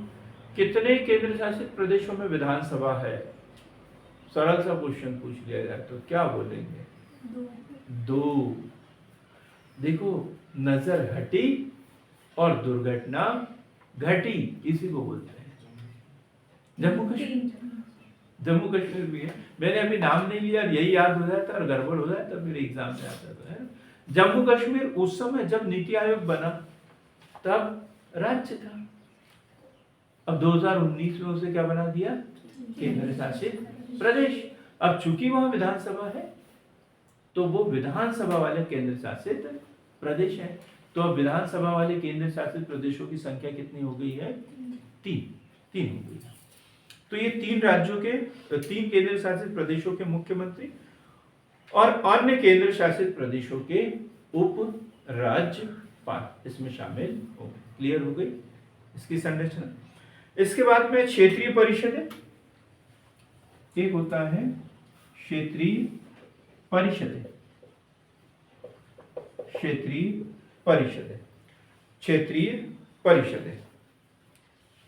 अब क्या होता है, एक या एक से अधिक राज्यों की समस्याओं के समाधान के लिए क्षेत्रीय परिषद, जैसे हिंदी भाषी क्षेत्र की एक परिषद बना दी है ना। एक जो उत्तर पश्चिम भारत या एक उत्तर पूर्वी भारत हो गया।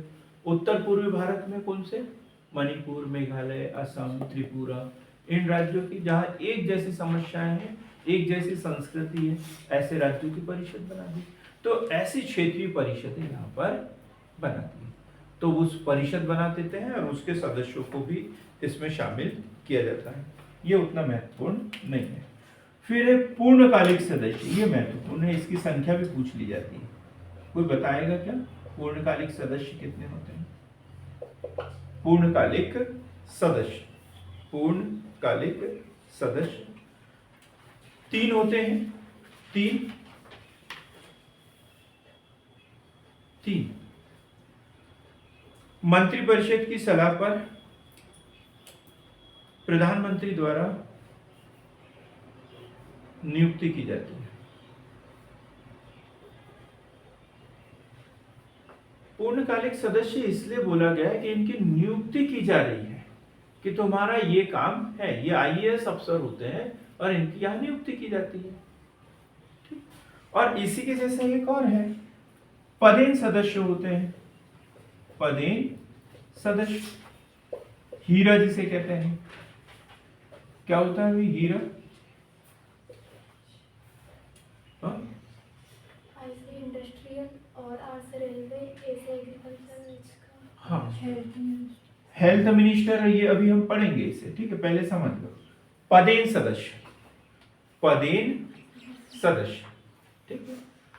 अब हीरा तो बोला था लेकिन अब उसमें बदल जाते हैं कभी कभी। तो जो महत्वपूर्ण मंत्रालय जो होंगे उसके जो मंत्री होंगे वो बदले, अब वो बदलते रहते बार बार। जैसे रक्षा मंत्री को रख लिया है ना, रक्षा मंत्री, आर फॉर रक्षा मंत्री है, वहां पे हिंदी में है रक्षा मंत्री, ठीक है। तो रक्षा मंत्री को रख दिया, अब रक्षा मंत्री यदि बदल दे तो ये बदल जाता है, तो जो भी रक्षा मंत्री होगा वो रहेगा।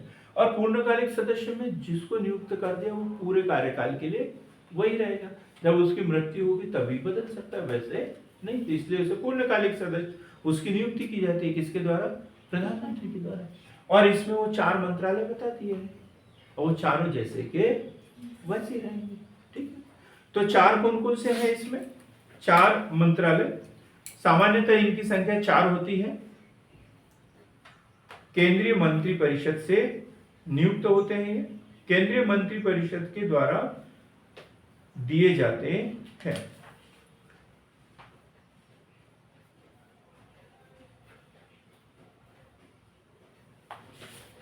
एक लिखेंगे इसमें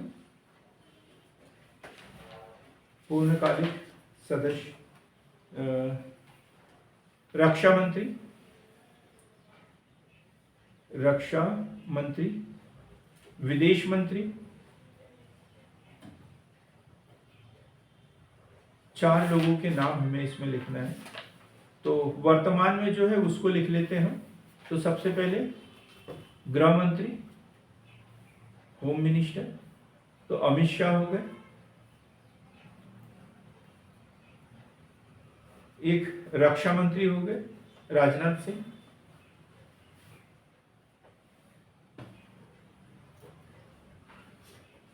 एक वित्त मंत्री कौन है इसमें? श्रीमती निर्मला सीतारमण,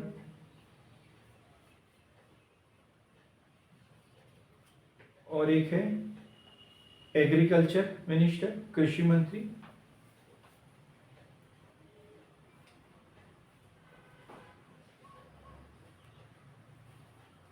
नरेंद्र सिंह तोमर, केंद्रीय कृषि मंत्री है।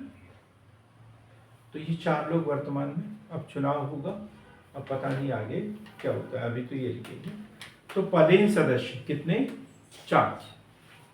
पदेन सदस्य कितने? 4। फिर इसमें होते हैं विशेष आमंत्रित सदस्य, विशेष आमंत्रित सदस्य, विशेष आमंत्रित सदस्य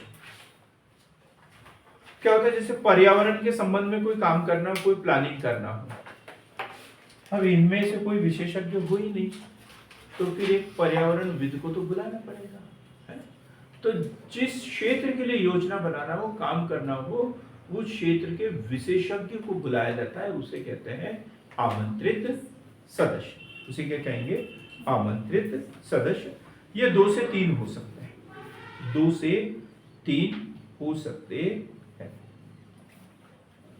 फिर है अंशकालिक सदस्य, अंशकालिक सदस्य, ये भी 2 होते हैं। अंशकालिक सदस्य ये किस क्षेत्र से जुड़े होते हैं भैया? अंशकालिक सदस्य योगेश जी, आपने पढ़ा है? विश्वविद्यालय और शोध, गुड, बहुत ही शानदार। विश्वविद्यालय एवं शोध संस्थानों से जुड़े हुए लोग होते हैं, यही तो विशेषज्ञ होते हैं, मार्गदर्शक, दिशा निर्देशक। शोध एवं विश्वविद्यालय से, शोध संस्थानों और विश्वविद्यालय से जुड़े हुए सदस्यों को इसमें शामिल किया जाता है।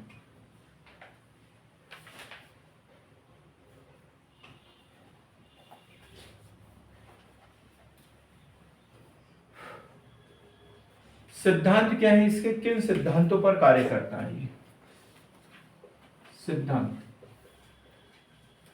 इसे क्या बोला जाता है? थिंक टैंक बोला जाता है। थिंक टैंक, है ना, थिंक टैंक। देश को किस दिशा में आगे बढ़ना है, इस विषय पर विचार करने वाला सर्वोच्च संस्थान, थिंक टैंक। अभी क्या सोच रहा है हमें नहीं पता, लेकिन जब स्थापना हुई थी तब तो यही था, है ना, थिंक टैंक के रूप में। तो इसके मार्गदर्शक सिद्धांत यदि देखिए तो सुशासन, सुशासन, ये क्वेश्चन बार बार पूछा जाता है, सुशासन है ना? 3 नंबर में क्वेश्चन लिखने के लिए आता है सुशासन क्या है। इसके बाद में है समावेशिता, समावेशिता, समावेशिता भी बड़ा शब्द है, सबका साथ सबका विकास की जो बात करते हैं तो वही है समावेशिता। मतलब इसमें कोई विशेष वर्ग और संप्रदाय, ना तो उसको विशेष लाभ दिया जाएगा ना ही कोई छूटेगा, सारी बातें इसके अंतर्गत शामिल है। इसके बाद है अंत्योदय, अंत्योदय, अंत्योदय, दीनदयाल उपाध्याय जी, ये अंत्योदय है ना। क्या होता है अंत्योदय अर्जुन? अंत्योदय विकास की कड़ी में सबसे अंतिम पंक्ति में जो खड़ा व्यक्ति है वहां तक विकास की बौछार करना, वो अंत्योदय। मतलब समाज विकास की धारा में सबसे पीछे रहा जो व्यक्ति है वहां तक सरकारी योजनाओं का लाभ पहुंचाना, वो क्या कहलाता है? नहीं तो होता क्या है, योजनाएं बनती है, विकास होता है, लेकिन वो जो सामने आता है वही वर्ग बार बार उससे लाभान्वित रह जाता है और कोई वर्ग विशेष इससे छूट जाता है तो वो छूट ही जाता है। तो अंत्योदय का मतलब यही है, सबसे अंतिम पंक्ति तक विकास की लहर को पहुंचाना, अंत्योदय। धारणीयता, धारणीयता ये बड़ा शब्द है, धारणीयता, सस्टेनेबल, धारणीय विकास, सस्टेनेबल डेवलपमेंट, सतत विकास। अब समझ में आ गया होगा, सतत विकास मतलब ऐसा नहीं कि हमने आपको 100 रुपए दे दिए और लखपति बना दिया, 1000 रुपए दे दिए और लखपति बना दिया। बन सकता है कि कोई 1000 रुपए में लखपति? नहीं बोले तो आप तो बन जाओगे, नहीं बन सकते ना, लेकिन लोग वक्त तो बन रहे हैं। धारणीयता का मतलब है विकास ऐसा हो जो स्थायी हो, जो स्थायी हो, मतलब तत्कालिक नहीं, है ना? तो यही योजनाएं जो भी काम करेगा धारणीय विकास की दृष्टि से, संसाधन जो है उसका ऐसा इस्तेमाल करे कि आने वाली पीढ़ी भी उससे लाभान्वित होती रहे। नहीं तो कोयला है हमारे पास में, पेट्रोलियम है हमारे पास में, पूरा निकाल के इस्तेमाल कर ले, आगे आने वाली पीढ़ी ये बोलते रही कि पहले कोयला होता था, पेट्रोलियम ऐसा दिखता था जिससे गाड़ी चलाते थे, ऐसा बोलेंगे तो धारणीय विकास हुआ क्या? नहीं।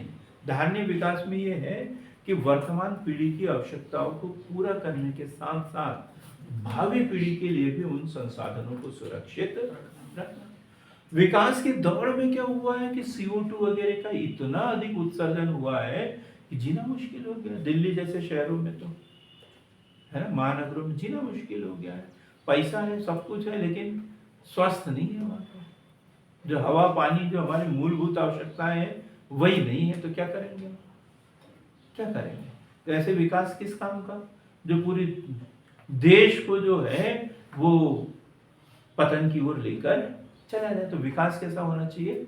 धारणीय विकास हो, सतत विकास हो, सस्टेनेबल डेवलपमेंट हो। फिर है जन सहभागिता, जन सहभागिता, जन सहभागिता। पहले योजना आयोग था तो उसमें योजना आयोग योजना बना देता था, लागू कर देता था, पता ही नहीं होता था। अब जैसे वनों से संबंधित कोई योजना बना रहे हैं तो भाई उसमें ये विशेष आमंत्रित सदस्य जो NGO वगैरह हैं उसके प्रमुख जो है वो काम करें तो उन लोगों को बुलाएंगे, बताओ आपकी क्या राय है। ये तो ये क्या है? जन सहभागिता, आम लोगों के भी विचारों को इसमें आमंत्रित किया है। जैसे अभी एक न्यू एजुकेशन पॉलिसी लागू हुई NEP अगस्त 2020 में। तो जब NEP लागू हो रही थी, बन रही थी, तब सारे लोगों से विचार आमंत्रित किए थे कि आपके लिए कैसी नीति होना चाहिए। अभी युवा नीति बन रही थी, मध्य प्रदेश सरकार युवा नीति बना रहे थे, तो सम्मेलन वगैरह हुए, सब हुए, और कॉलेजों में, महाविद्यालय में बच्चों को एकत्रित किया और पूछा गया कि बताओ आप क्या चाहते हैं, कैसी युवा नीति हो। तो ये किस बात का सबूत है? जनभागिता, व्यापक जन सहभागिता की बात की इसमें। एक और पॉइंट है इसमें, ग्राम विकास। ग्राम विकास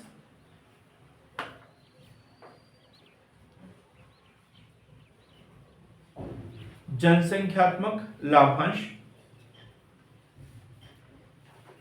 जनसंख्यात्मक लाभांश, डेमोग्राफिक डिविडेंड। भारत को एक युवा देश माना जाता है। युवा देश क्यों कहते हैं? युवा देश क्यों कहते हैं भारत को?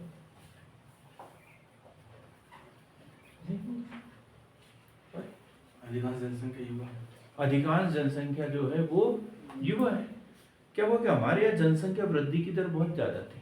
1980, 91, 2001, 2011 में जो जनगणना हुई उसमें जनसंख्या वृद्धि की दर बहुत ज्यादा थी, और ज्यादा होने के कारण क्या हुआ? जनसंख्या बढ़ गई, और वो जो उस समय बच्चे थे अब कैसे हैं? युवा है, प्रौढ़ हो गए। मतलब 14 से लगभग 40, 45, 50 साल की उम्र के बीच में वो है। अब इस कारण युवा देश कहा जाता है। आज के पेपर में पढ़ा मैंने, आज ही वृद्ध भारत की ओर अग्रसर, भारत वृद्ध अवस्था की ओर अग्रसर, क्योंकि जो युवा थे, अब जनसंख्या वृद्धि पर हमने क्या लगाया है? नियंत्रण लगा दिया। जागरूक हो गई जनता, कोई बताए या ना बताए उनको पता है, छोटा परिवार सुखी परिवार। तो अब क्या हुआ, जो युवा थे अब वो धीरे धीरे वृद्ध होते चले आगे। तो अब ये जो जनसंख्या है जिस उम्र में है, जैसी है, उनका लाभ लेना चाहिए, ये बोला गया इसमें। ये युवा भारत है, वो युवा यदि शिक्षित है, कार्यकुशल है, मानव संसाधन है, तो देश के विकास में सहयोग करेगा। और यदि वो शिक्षित नहीं है, कुशल नहीं है, कार्य करते ही नहीं आ रहा, तो वो देश के ऊपर क्या हो जाएगा? बोझ हो जाएगा। तो 2014 की बात है, उसमें बोला कि ये जो भारत जो है युवा देश है, कब तक युवा रहेगा इसकी कोई गारंटी नहीं है। तो जब तक युवा है एक धक्का लगा सकते हैं देश को, ताकि एक पुश कर दे कि वो आगे की ओर बढ़ जाए, और फिर बाद में अब एक बार विकास हो गया, वृद्धि होती रहेगी फिर धीरे धीरे, और विकास होना बहुत जरूरी है। तो ये बोला कि जनसंख्या की जो विशेषता है उसका लाभ हमें लेने की आवश्यकता है। क्लियर हो गया? किस सिद्धांत पर कार्य करता है, तो वो सिद्धांत हमने पढ़े। 2-4 बातें हम इसके नोट करवा देते हैं, उसे फटफट लिखेंगे।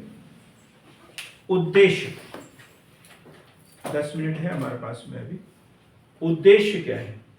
उद्देश्य तो राष्ट्रीय विकास के लिए एक सुनियोजित दृष्टिकोण विकसित करना। सुनियोजित दृष्टिकोण विकसित करना। दूसरा, राष्ट्रीय उद्देश्यों की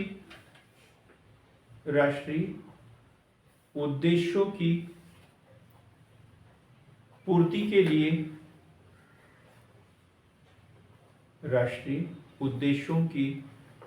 के लिए राज्यों की सक्रिय सहभागिता की रूपरेखा तैयार करना। देश का विकास तभी होगा जब राज्यों के सहयोग हो उसमें। राज्य यदि सहयोग नहीं करेंगे तो केंद्र अकेला विकास नहीं कर सकता। तो यही बोला है कि राज्यों की सक्रिय सहभागिता की रूपरेखा तैयार करना। अगला, सहकारी संघवाद स्थापित करना। सहकारी संघवाद स्थापित करना। अब देखो दो शब्द यहाँ पे भी थोड़ा सा छूट गया था। एक सुशासन मैंने बताया था और बोला था बड़ा कोई शब्द है ये, एग्जाम में आता है। अटल बिहारी वाजपेयी उनके जन्म दिवस को सुशासन दिवस के रूप में मनाते हैं। तो सुशासन क्या है, कैसा शासन को सुशासन बोलते हैं? पारदर्शी, जवाबदेह एवं उत्तरदायी। सुशासन की तीन विशेषताएं होती है, पारदर्शी, जवाबदेह और उत्तरदायी। ये तीन विशेषता होना चाहिए। पारदर्शी, सरकार क्या कर रही है, क्यों कर रही है, कितना कर्ज विदेश से लिया है, ये सारी बातें जनता को पता हो तो पारदर्शी है। कोई भर्ती प्रक्रिया हो रही है तो उसका एग्जाम होगा बाकायदा, उसका किस बच्चे को कितने नंबर मिले ये उनको पता हो, जैसे आप लोगों को पता चल जाता है ना स्कोर कार्ड और ये पारदर्शिता है।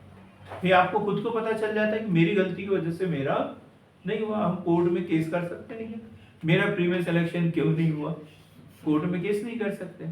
और यदि वो हमें नंबर ही नहीं बताता तो आयोग हमें नंबर नहीं बताता या कट ऑफ वगैरह नहीं डालते तो फिर हमें तो दिक्कत हो जाती, भाई ये क्या कर देते हैं अपनी मन मर्जी से।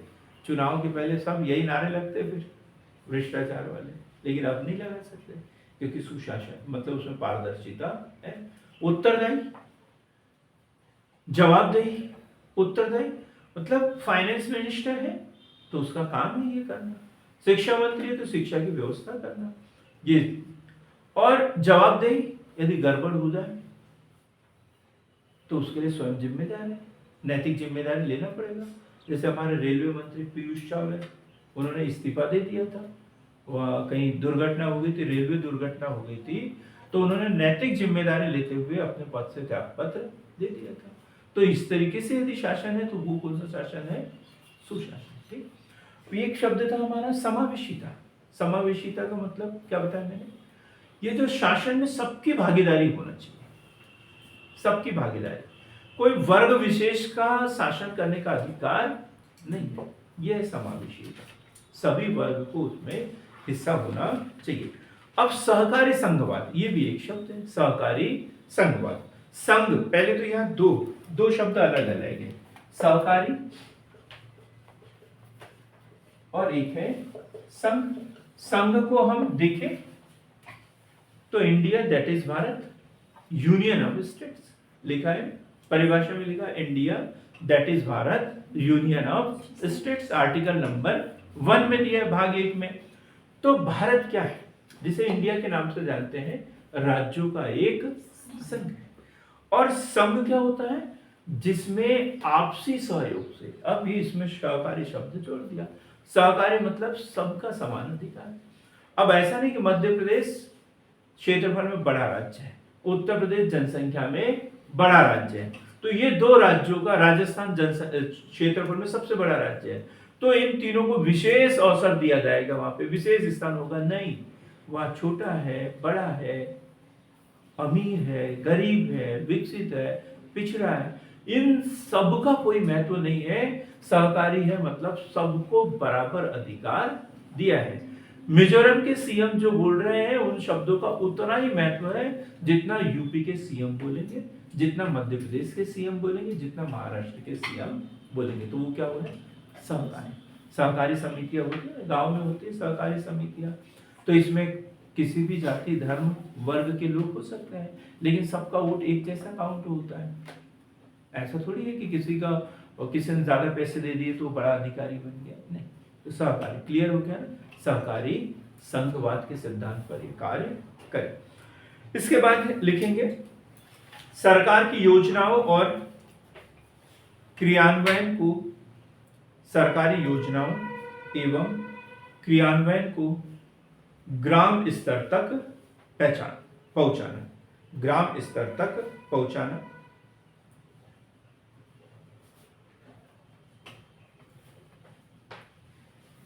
थिंक टैंक के रूप में कार्य करना, अगला पॉइंट।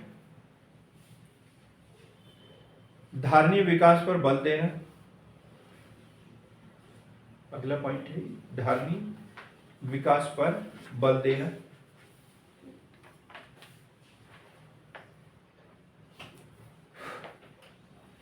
इनकी जो योजना होती है वो कितने प्रकार से होती है? कोई बताएगा कि कितनी योजना, कितने समयावधि की योजना होती है इनकी? कोई बता सकता है?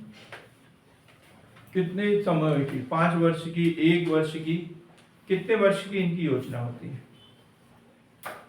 दीर्घकालीन होती 15 वर्ष की। 15 वर्ष की होती है। और भी है कुछ इसमें? 7 वर्षीय भी होती है, एजेंडा जिसे बोलते हैं, है ना? 3 वर्षीय भी होती है, 3 वर्षीय एक्शन प्लान होता है इसका, है। तो ये इनकी जो योजना होती है वो समय को ध्यान रखते हुए अलग अलग आधार पर बनाई जाती है। पहला 3 वर्षीय योजना, 7 वर्षीय योजना और 15 वर्षीय दीर्घकालीन योजना। 15 वर्षीय दीर्घकालीन योजना। 3 प्रकार से योजनाएं बनाते हैं। जो 3 वर्ष की बनाई जाती है उसे एक्शन प्लान बोला जाता है। एक्शन प्लान मतलब तुरंत जो कार्य करना है।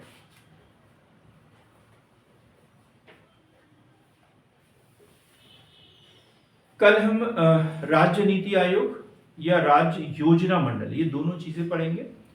और नीति आयोग से संबंधित कुछ चीजें छूट गई है, कुछ बातें छूट गई है। जैसे ये क्वेश्चन पूछा जाता है, पिछले साल भी पूछा गया था कि नीति आयोग कौन कौन से सूचकांक जारी करता है। शायद पिछले साल पूछा था ये क्वेश्चन, तो इस साल भी पूछ सकते हैं। तो ऐसे कुछ क्वेश्चन है जिसे हम कल तैयार करेंगे। आज के लिए इतना है। सार्थक पहल के साथ बने रहने के लिए, जुड़ने के लिए बहुत बहुत धन्यवाद।